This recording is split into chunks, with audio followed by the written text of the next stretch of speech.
ยังไงเลยส่วนเลยกับเพื่อนที่มาสิครับยังไงก็เสีย50,000มัดเท่าใดนะซอยซีนได้มาซีนสดๆงามๆเครื่องหอมเราก็ซอยหมดแล้วเรียบร้อยแล้วอันนี้มักเผ็ดข้าวคั่วอันนี้นะข้าวคั่วเป็นตัวเลยจากงานอันนี้มันมักแตงมักกับเนาะผักบัวน้ำเพียเลือดครบสุดเนาะพี่น้องได้ชิ้นสดๆงามๆ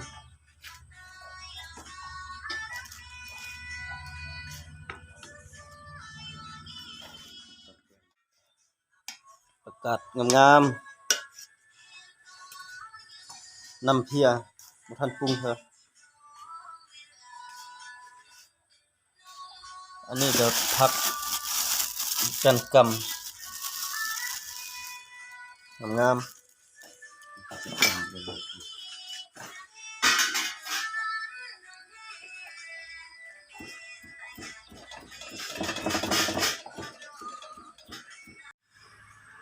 ตอนนี้ก็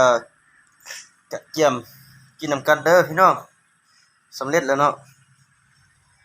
โอ้เมนูหลายอย่างแซ่บๆเหล้าข้าวก็มีผักกับผักกาดเลือดสดๆร้อนๆข้าวเหนียว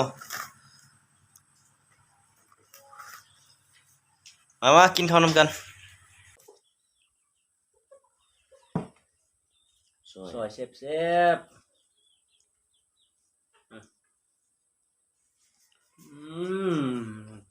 เอาให้ผู้ที่บ่กินดิบเด้อพี่น้องเด้อเหล้าข้าว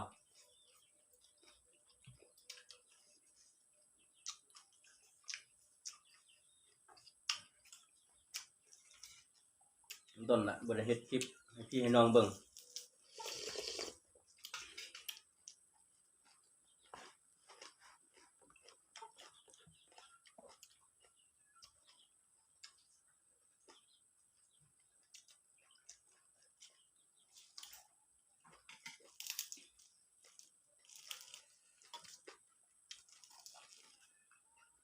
เลือดแซ่บ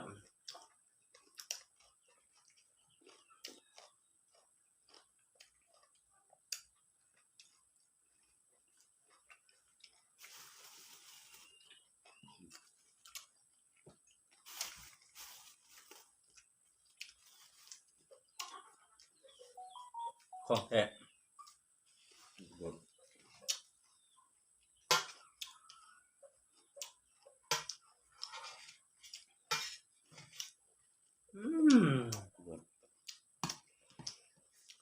โคตรแซ่บเลยบอกแจ้ง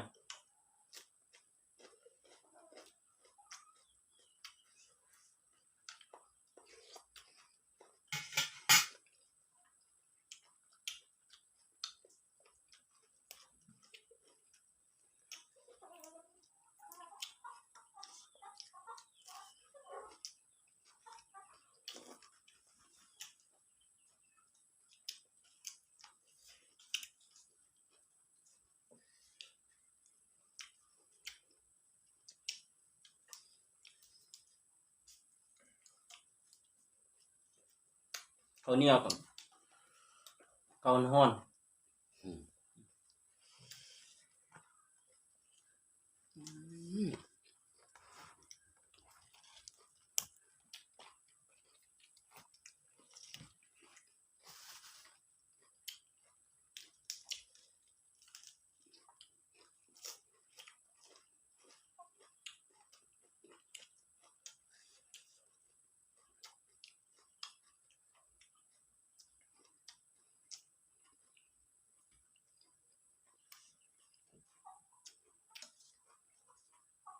คักเนาะ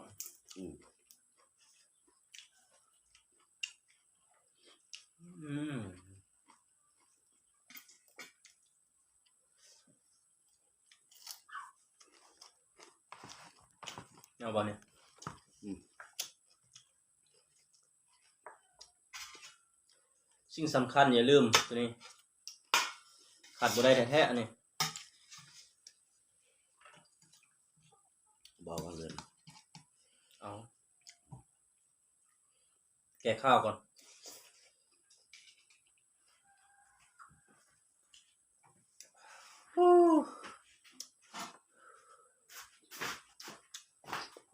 คักเลย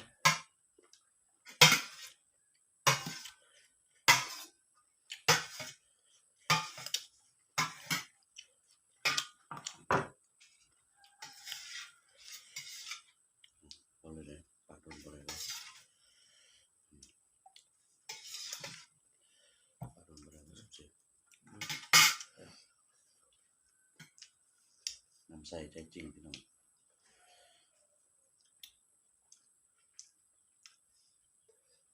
เลือดสุดๆ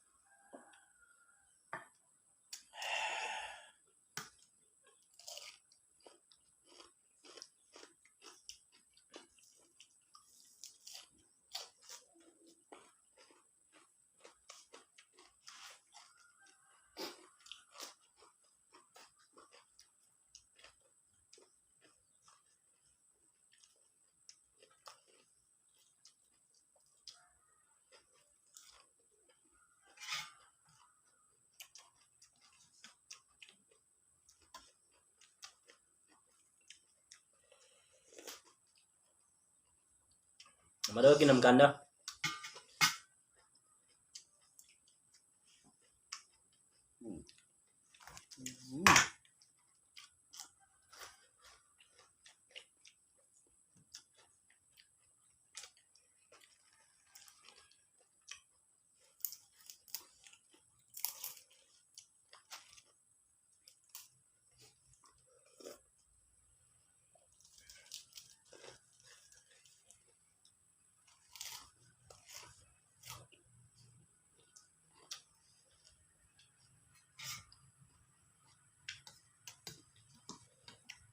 มักเผ็ดก็ได้มาแต่ส่วนเนาะ